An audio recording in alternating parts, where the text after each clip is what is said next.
पहले तो तस्दीकता ही है, बोले नहीं और बोले और मुंह खोले तो उल्टे बोले। मुख्यमंत्री भी उल्टा बोले, उप मुख्यमंत्री भी उल्टा बोले और अधिकारी भी उल्टे बोले। पहले तो ये गूंगे होकर देख रहे थे कि आशा 3 दिन हड़ताल करेंगे और वापस चली जाएंगी। पहले हमें धमकाने की कोशिश करी कि आशाओं ने हड़ताल करी, आंदोलन करा तो आशाओं के नेतृत्व को जेल में बंद कर देंगे। हम इनकी धमकी में नहीं आए, इनसे डरे नहीं। हमने बोल दिया हमने जेल में भेज दो, आशा का नेतृत्व नहीं 20,000 आशा परिवार समेत जेल में जाएंगी। इस बात के लिए हम 5 साल से तैयारी कर रहे हैं। हम वापस किसी सूरत में नहीं हट सकते।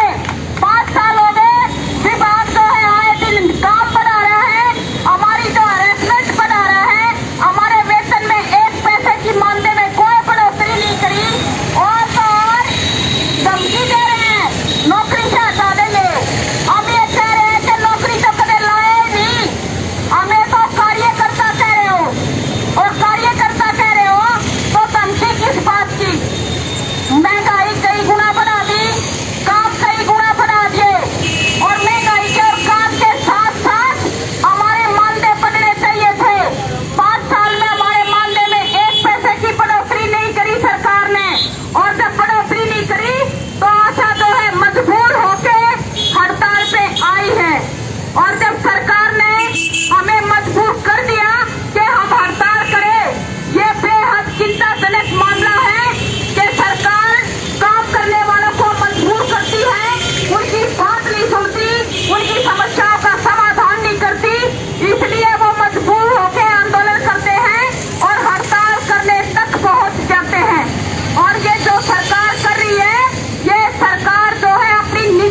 रहो।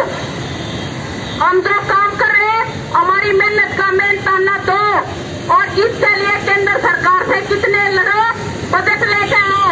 अगर आप ऐसा नहीं कर सकते तो जिस मुंह से आप ये कह रहे हो मुझे दुष्यंत चौटाला कह रहे कि जनता से कोई लेना देना नहीं, भाई जनता के बीच में थारी पोल पट्टी खोलेंगे। यह हड़ताल जो है अभी जारी रहेगी, और जब तक सरकार हमसे सम्मानजनक मानदेय बढ़ाने का समझौता नहीं करती हम आंदोलन में रहेंगे। सरकार की मर्जी है, चाहे 2 दिन ला दो चाहे 4 दिन ला दो, और वे प्यास नहीं है इनका कुछ, ये नहीं है डरे। और जब डरा करे आदमी तो उल्टा बोला करे। यह बात मुख्यमंत्री ने बता दी और उप मुख्यमंत्री ने बता दी। आपकी हड़ताल से सरकार घबराई हुई है, अधिकारी भी उल्टे सुलटे बोले, झूठ बोले, मुख्यमंत्री और उप मुख्यमंत्री भी उल्टे सीधे बोले। इससे बड़ा फरमान नहीं हो सकता। इसका मतलब ये है कि आशाओं की जो मांग है वह जायज मांग है। हम जायज मांगों के लिए लड़ रहे हैं। हम पहले भी लड़े थे और जीते थे, हम लड़ेंगे आगे भी जो है। हम अपनी लड़ाई को मंजिल तक लेके जाएंगे। सम्मानजनक समझौते के साथ जो है हमारा आंदोलन वापस होगा और ये लड़ाई मंजिल तक जाएगी, और हम इस हड़ताल को कामयाब बनाएंगे। इन्हीं शब्दों के साथ मुझे मीटिंग में जो है जाना है, जल्दी है, फिर आपसे बात करूंगी। इन्हीं शब्दों के साथ समय दिया, बात सुनी, धन्यवाद।